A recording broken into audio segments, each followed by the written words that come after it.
రాకాలోకంకి స్వాగతం. ఈ కంటెంట్ మీకు నచ్చినట్టయితే లైక్ చేయండి, మీ బంధుమిత్రులకి షేర్ చేయండి.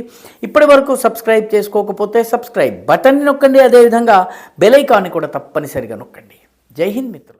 మన రక్షణ మంత్రి రాజ్నాథ్ సింగ్ చాలా ఉద్రేకరహితంగా, చాలా ఉద్వేగాలు కావేశాలు లేకుండా నిదానంగా మాట్లాడటంలో సిద్ధాస్తులు. ఆయన మాట్లాడే దానిలో చూస్తే ఎక్కడ ఆవేశం ఉండదు. కానీ ఆయన ఒక మాట అన్నారంటే చాలా లోతైనటువంటి మాట, చాలా దీర్ఘకాలిక పరిణామాలు ఉన్నటువంటి మాట మాట్లాడతాడు. ఇటీవల ఆయన సింధీ సముదాయానికి సంబంధించినటువంటి ఒక సాహిత్య సమావేశానికి వెళ్ళి సింధు దేశము భారతదేశంలో కలిసి మన జనగణమనలో ఉన్నటువంటి పంజాబ్, సింధు, గుజరాత్, మరాఠా ఏదైతే ఉందో అది నిజమయ్యేటటువంటి రోజులు వస్తున్నాయి అన్నటువంటి మాట అన్నారు. అంటే సింధ్ ప్రాంతాన్ని భారతదేశంలో కలిపేసుకుంటామన్నటువంటి అర్థం వస్తుందా? భారతదేశం ఈ దక్షిణాసియా యొక్క పాకిస్తాన్ యొక్క మ్యాప్ మారిపోయేటటువంటి పరిస్థితి ఉంది, మ్యాప్ పూర్తిగా మారిపోయే పరిస్థితి ఉంది. సింధ్ ప్రాంతం భారత్తో కలిసే అవకాశం ఉంది అని చెప్పి ఆయన అన్నారు. చాలా పెద్ద స్టేట్మెంటు. మామూలుగానే ప్రభుత్వంలో ఉన్నటువంటి వ్యక్తి చేస్తే అది చాలా పెద్ద స్టేట్మెంట్, రక్షణ మంత్రి చేస్తే ఇంకా పెద్ద స్టేట్మెంట్. పైగా సింధీ హిందువుల సమావేశంలో, సింధీ హిందువుల సాహిత్య సమావేశంలో ఆయన ఈ మాట అన్నారు. సింధు ప్రాంతము వాస్తవానికి హిందూ అన్నటువంటి పేరు సింధు నది నుంచి వచ్చింది కాబట్టి సింధు నది సభ్యత కానీ, సింధు నది జీవన విధానం కానీ అది హిందూ జీవన విధానానికి భిన్నమైంది కాదు. హిందూ, సింధు ఈ రెండు పర్యాయ పదాలు అన్నటువంటి మాట కూడా రాజ్నాథ్ సింగ్ అన్నారు. అంటూ ఆయన సింధ్ పాకిస్తాన్ నుంచి వేరయ్యే అవకాశాలు ఉన్నాయి అంటూ మన జాతీయ గీతంలో మనం ఈ రోజుకు కూడా సింధుని తలుచుకుంటాము. సాంస్కృతికంగా సింధ్ ఇప్పటికీ భారతదేశంలో అంతర్భాగమే.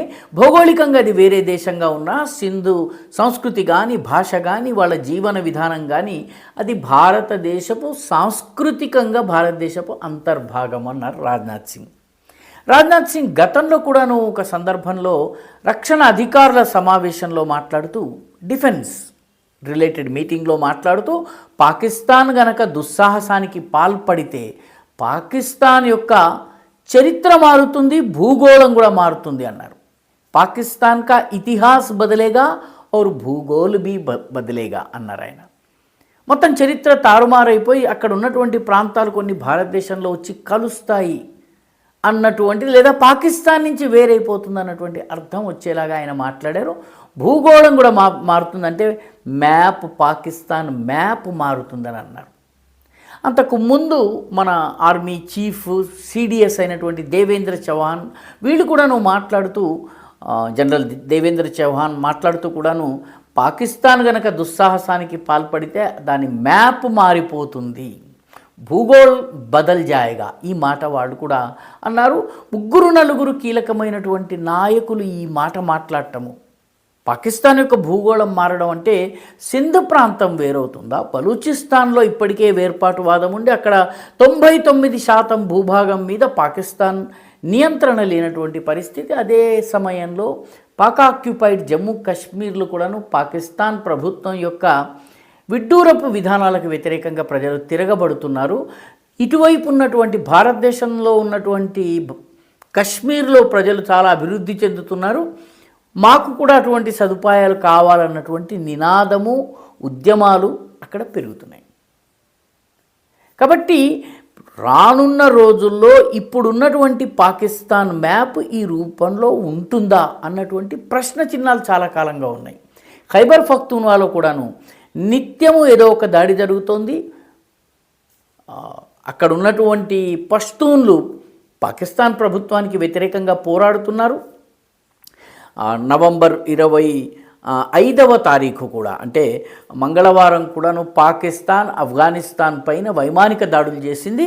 ఎప్పట్లాగే సైనికులనో లేకపోతే ఉగ్రవాదులనో చంపడానికి బదులు ముసలి, ముతక, పిల్ల, పాప ఇట్లాంటి వాళ్ళని మాత్రమే టార్గెట్ చేసి చంపింది. కాబట్టి రానున్న రోజుల్లో ఇప్పటి పాకిస్తాన్ మ్యాప్ ఏదైతుందో ఆ రూపంలో పాకిస్తాన్ ఉండబోదు. ఇది చాలామంది అంటున్నారు.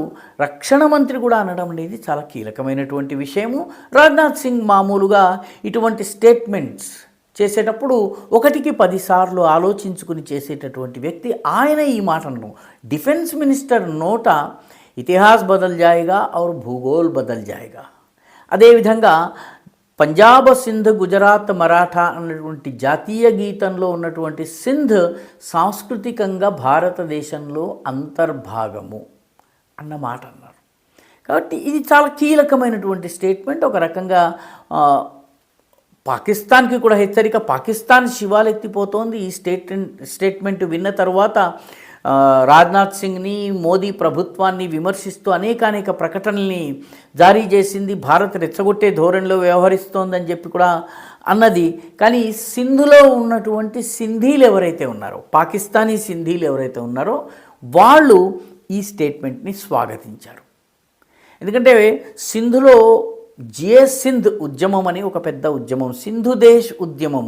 సింధ్ పాకిస్తాన్ నుంచి వేరే ఒక స్వతంత్ర ప్రతిపత్తి కలిగిన దేశంగా ఉండాలన్నటువంటి పేరిట ఉద్యమం నడుస్తోంది. కాబట్టి వాళ్ళందరూ కూడాను రాజ్నాథ్ సింగ్ స్టేట్మెంట్ని స్వాగతించారు. వాస్తవానికి సింధ్ది చాలా విషాదమైనటువంటి గాథ, భారతీయులందరూ కూడా తెలుసుకోవలసినటువంటి గాథ. 1936 వరకు సింధ్, గుజరాత్, మహారాష్ట్రలోని చాలా పెద్ద భాగము, ముంబై దాని చుట్టుపక్కల ప్రాంతాలు ఇవన్నీ కూడా బాంబే ప్రెసిడెన్సీ కింద ఉండేది. బ్రిటిష్ వాళ్ళ ఆధిపత్యంలో, బ్రిటిష్ వాళ్ళ పరిపాలనలో ఇది బాంబే ప్రెసిడెన్సీగా ఉండేది. అయితే సింధీ ప్రజలు మాకు అసలు మహారాష్ట్రతో మాకు ఎటువంటి సంబంధాలు అక్కర్లేదు, మాకు ముంబై ప్రెసిడెన్సీలో, బాంబే ప్రెసిడెన్సీలో ఉండడం ఇష్టం లేదు, మాకు వేరేది కావాలి అని చెప్పి చాలా పెద్ద ఎత్తున ఉద్యమం చేశారు. బ్రిటిష్ ప్రభుత్వం కూడా 1936న సింధ్ని భారత్ నుంచి వేరు చేసింది. క్షమించాలి, బాంబే ప్రెసిడెన్సీ నుంచి వేరు చేసింది. బాంబే ప్రెసిడెన్సీ నుంచి వేరైనటువంటి మరుక్షణము సింధ్ ప్రాంతంలో హిందువులు మైనారిటీలు అయ్యారు. హిందూ ముస్లిం జనాభా దాదాపు సమానం ఉన్నప్పటికీ ముస్లింలది కొద్దిగా పైచేయి అయింది. 1947లో సింధ్ అసెంబ్లీ పాకిస్తాన్లో చేరాలని చెప్పి తీర్మానం చేసింది. ఈ తీర్మానం వాస్తవానికి కేవలం 1 ఓటు మెజారిటీతో గెలిచింది. ఆ 1 ఓటు స్పీకర్గా ఉన్నటువంటి జిఎం సయీద్ ఓటు వల్ల గెలిచింది. జిఎం సయీద్ జీవితాంతము తాను పాకిస్తాన్లో చేరాలని చెప్పి అనుకోవడము, తదనుగుణంగా ఓటు వేయటం చాలా పెద్ద తప్పు అని చెప్పి జీవితాంతము బాధపడేవారు. పాకిస్తాన్ ఆయన్ని జైల్లో వేసింది. సింధీ ప్రజల హక్కుల గురించి మాట్లాడినందుకు జీవితం అంతా కూడాను ఆయన తాను తప్పు చేశానని చెప్పి అంటూ ఉన్నారు. దశాబ్దాలు ఆయన జైల్లో గడిపారు. 1936లో భారత దేశంలో ఉన్నటువంటి ఈ బాంబే ప్రెసిడెన్సీ నుంచి వేరైన తర్వాత కేవలము 11 సంవత్సరాల్లో సింధ్ భారతదేశం నుంచి విడిపోయి పాకిస్తాన్లో అంతర్భాగమైంది. కాబట్టి సింధ్ ఈ దేశం యొక్క విభజన గాథను చెబుతుంటుంది. అదేవిధంగా బెంగాల్ విషయంలో కూడాను బెంగాల్ నుంచి బీహార్లోని భాగాలను, ఒరిస్సాలోని భాగాలను, అస్సాం భాగాలని వేరు చేసేటప్పటికీ ఓన్లీ బెంగాలీలు ఉన్న చోట ముస్లింల మెజారిటీ అయింది. పర్యవసానంగా తూర్పు పాకిస్తాన్ ఏర్పాటైంది. సరిగ్గా అదే రకమైన పొరపాటు సింధీ ప్రజలు చేశారు. సింధులో ఉన్నటువంటి హిందువులందరూ శరణార్థులై భారతదేశానికి వచ్చారు. ఏ ముంబై నుంచి వేరుపడాలని అనుకున్నారో ఆ ముంబైలో ఈరోజు అత్యధిక సంఖ్యలో సింధీలు నివసిస్తారు.